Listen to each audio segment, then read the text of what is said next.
দর্শক সরাসরি যুক্ত রয়েছি আপনাদের সাথে। আমরা এই মুহূর্তে রয়েছি রাজধানীর কাকরাইলের পাশে। এখানে দেখতে পাচ্ছেন একটি রিক্সা এবং অটোরিকশাগুলোকে আটকানোর জন্য একটি ট্র্যাপার বসানো হয়েছে, যেটির মাধ্যমে মূলত যে অটোরিকশা এবং পায়ে চালিত যে রিক্সাগুলো মহাসড়কে যাতে না উঠে সেজন্য এই সিদ্ধান্ত নিয়েছে ট্রাফিক বিভাগ। এবং এতে করে পরীক্ষামূলকভাবে বেশ কয়েকদিন এটি পরিচালনা করা হয়েছে, যাতে ভেতরের যেই রাস্তাগুলো রয়েছে সেগুলো থেকে যে ভিআইপি সড়কটি রয়েছে সেই সড়কে যাতে কোনো ধরনের রিক্সা না উঠে। তবে এই ট্র্যাপারকে অতিক্রম করেই অনেক রিক্সা দেখছি সেটি কিন্তু চলে যাচ্ছে, এবং অনেকেই কিন্তু এই ট্র্যাপারের মধ্যে আটকা পড়ে তাদের চাকাগুলো পাংচার হয়ে যাচ্ছে।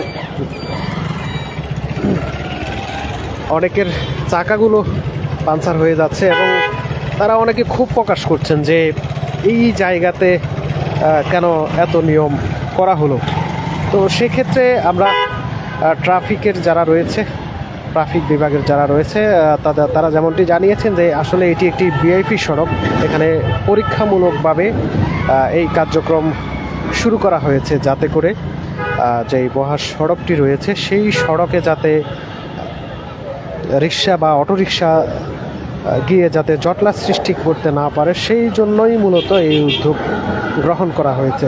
আমরা বেশ কয়েক ঘন্টা ধরে এই বিষয়গুলো অবলোকন করছি এবং এখানে দেখতে পাচ্ছি যে অন্যান্য যে গাড়িগুলো রয়েছে, অর্থাৎ মোটা চাকার যে গাড়িগুলো রয়েছে, তারা কিন্তু সহজে এটি পার হয়ে চলে যাচ্ছেন, তাদের সেভাবে কোনো ক্ষতি হচ্ছে না। তবে চিকন চাকার যেই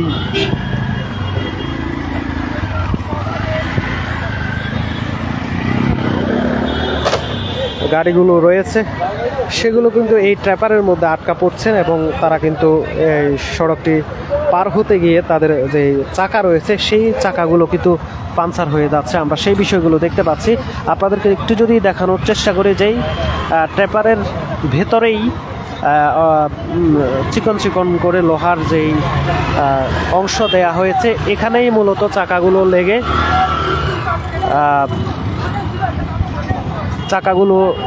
লেগে সাথে সাথে পাংচার হয়ে যায় এবং মোটামুটি এটির ফলে এখানে একটা যানজটেরও কিন্তু সৃষ্টি হয়েছে।